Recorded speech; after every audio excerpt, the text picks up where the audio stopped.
Hello,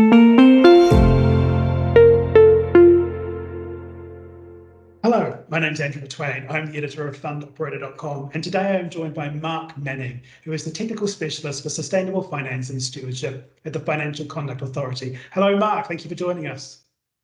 Hello, Andrew. Great to be here. Lovely to have the opportunity to talk to you today. Thank you very much. Pleasure always. So Mark will be speaking at our Fund Operator Summit in November in London. He will be doing a presentation on addressing the tide of greenwashing. What can fund operators expect from regulatory attempts to make managers responsible for their ESG statements? So a big topic there, very relevant, very topical, and lots to cover. So Mark, I'm going to dive straight in with some questions. So greenwashing is obviously a serious issue. So what are the main problems that it causes, and what should fund operators be wary of, and why? No, great question. And as you say, a very topical one. So I think fair to say that recently we've seen growing skepticism about some companies and some financial services firms' ESG claims. And for us as the regulator, we just can't let this greenwashing persist. We need to shift the market from what appears at the moment to be a trust deficit to a trust dividend. And if we don't, we're going to risk the flow of much needed capital to sustainable funds and products, and essentially activities that will help secure our sustainable futures. So bottom line is that if consumers can't trust the claims that firms are making, if they can't distinguish a genuine claim from a misleading one, we will ultimately see consumers shy away from this market and be unprepared to commit their capital. There's extremely serious consequences there if it does continue. And yeah, it's such an important topic that we need to get under control. So on that, what regulatory changes or expansion can we expect to see in 2023 in terms of promoting ESG and sustainability and combating greenwashing? A lot going on in this space. Around a year ago now, we issued a Dear Chair letter to authorised fund managers, and this set out a series of guiding principles for the design, delivery, and disclosure of sustainable investment products. A year on, our supervisors are going to be following up to see how those principles have been followed in the marketplace. But we're going further now. And late last year, following the publication of the government's roadmap to sustainable investing, we published a discussion paper on this particular topic. We looked at how we might approach the labelling and classification of sustainable investment products, and both consumer-facing disclosures and more detailed disclosures to sit beneath those labels. So we've been working hard over the course of the past year. We've been reviewing the feedback to that discussion paper, and we've had in place a disclosure and labels advisory group that's been helping us think through some of these issues. So based on the feedback we received and the advice we've received from the disclosure and labels advisory group, when I come to speak about this in November, we will have published our proposals, and I'll be able to talk through where we landed on our policy position. So yeah, we'll get some exclusive information at our November event. Brilliant. So one of the things that I hear about, and a lot of people do in the industry as well, is the increase of the so-called regulatory burden. So it's often something you heard about in the industry. How can we tackle this attitude towards this and convince the players in the market that it's worthwhile for them to deliver the best product and to get on top of greenwashing? Absolutely. I mean, this is something that we're very alive to in all of our policy work. We look to ensure that the proposals we put out to the market are proportionate and effective. Also, we're very aware that this is a very dynamic space. There's a lot of change, and we need to therefore ensure that as we put our proposals out to market, we're not looking to codify too much too soon. So we look to find the right balance between principles and prescription, and thereby ensure that the market can continue to grow, continue to innovate within the guardrails that we set and the regulatory foundations that we put in place. The other important aspect around regulatory burden that we think an awful lot about is how our rules and our regulatory framework in the UK interacts with international regulatory frameworks. In this particular space, obviously, we've seen the EU already put the Sustainable Finance Disclosures Regulation in place. We've seen proposals coming out in the US from the SEC as well. A real underpinning principle to our policy work is that we want to be internationally aligned wherever possible. So what we're trying to do in putting our proposals out here is ensure that we demonstrate how our framework can map to those other regimes, and therefore where firms can essentially leverage the processes and the capabilities they're putting in place to be able to align with and comply with other regulations.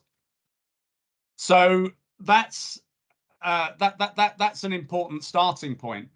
I would say, though, that one of the things that we're looking to do in the case of our proposals around labelling and classification and disclosures in respect of sustainable investment products is that our starting point is a little bit different. We are looking to ensure that we provide information that consumers can really use to help them navigate the market effectively.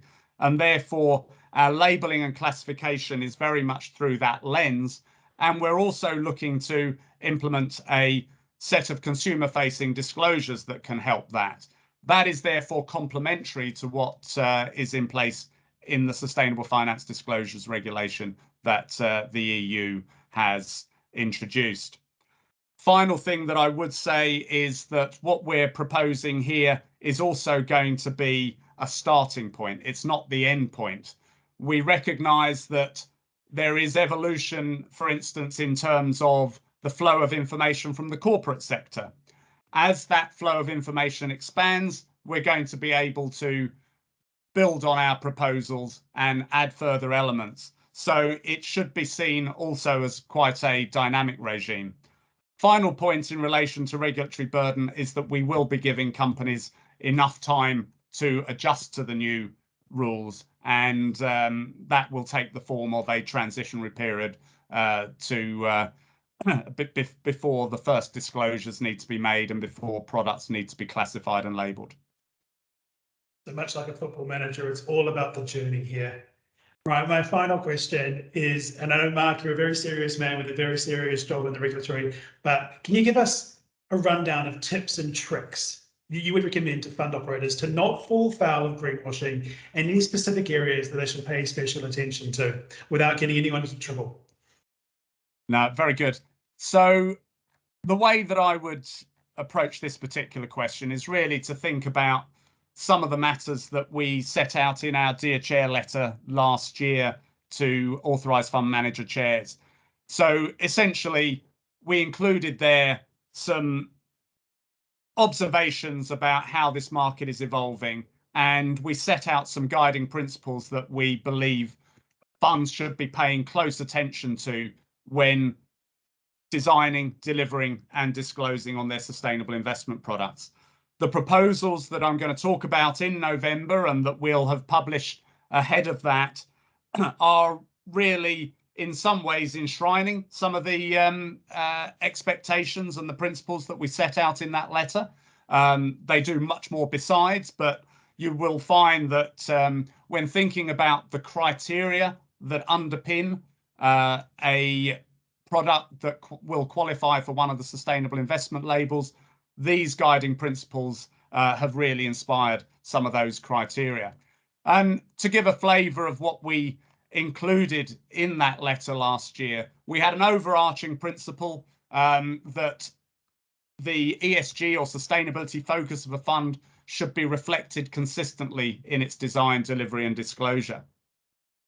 It should be reflected in its name, the way in which it frames its objectives, how those track through to the investment policy and strategy, and how those are ultimately reflected in its holdings. And then sort of drilling down into those elements, we said that the design of a responsible or a sustainable investment product should be fairly reflected in the fund's name, in fund promotions, in the fund documentation. Those disclosures and those marketing materials should reflect the materiality of ESG to the fund's objectives and not overstate or exaggerate the role that ESG plays in the way in which the product is delivered. And then in terms of the delivery piece itself, we said that the resources that are devoted to delivering a product should be commensurate with the ESG or sustainability related objectives that the fund has and the way in which the investment strategy is articulated. So ultimately, that includes the data resources that are brought to bear. It refers to the skills and expertise and experience of those that are managing the products. And to that end, we need to ensure that a product is ultimately capable of being delivered in an effective way. And then the disclosure piece is ultimately really about the availability of clear, succinct, and comprehensible information to the end consumer of a product. It should be possible for a consumer to make an informed judgment about the merits of investing in a fund, and therefore the disclosure should be very much targeted to building that understanding and that comprehension. So as I say, those are some really core elements that we've already communicated through our Dear Chair letter, and these will effectively be embedded within some of the proposals that we set out for the labelling and classification of sustainable investment products. So what we can expect there is some exclusive insights from what's going to be released in September, which Mark will be discussing in November with us.